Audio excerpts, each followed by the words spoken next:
The most common types of bladder control problems that we see are stress incontinence, leakage when you cough, sneeze, lift, exercise, jump on a trampoline.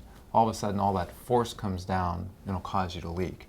The other common one that we see is urgency.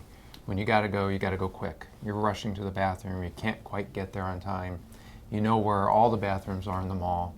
When you drive into the garage, then all of a sudden your bladder knows you're home and you're rushing to the bathroom, knocking the kids over, knocking the dog out of the way so you can get to the bathroom without leaking. And then many of our patients are blessed with a combination of both. They have not only leakage when they cough, sneeze, and lift, but they also have that overactive bladder and leakage on the way. And so it becomes very important that we recognize that there's two different types and that some people have all three or a combination of both. Incontinence is very, very common. About 1 in 3 women experience urinary incontinence. And quite frankly, for Dr. Bologna and I, it seems like everyone that walks through our door has urinary incontinence. No patient is alone who has this problem. It's, again, incredibly common. Now, what causes it very much depends on the type of incontinence you have. A lot of times, stress urinary incontinence is caused by injury to the pelvic floor during childbirth.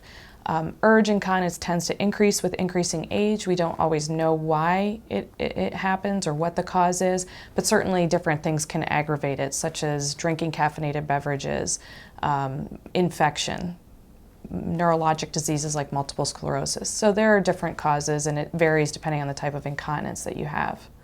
One thing that we often see is leakage whenever you increase pressure in your pelvic floor, so chronic coughing.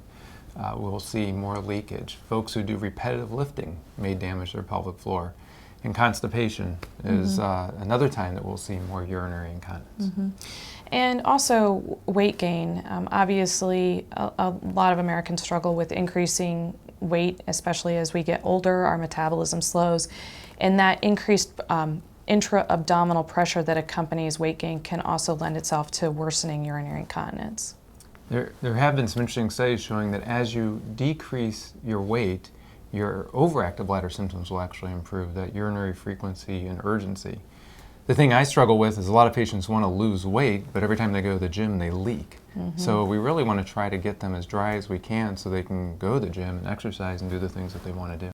So I think we must realize that leakage is not a normal part of life and not a normal part of aging. Dr. South and I have seen patients in their 20s to in their 80s who are having leakage problems. 90s. And so I think it's important to realize that leakage is not something that women should accept, and there are many conservative and surgical ways that they can be helped.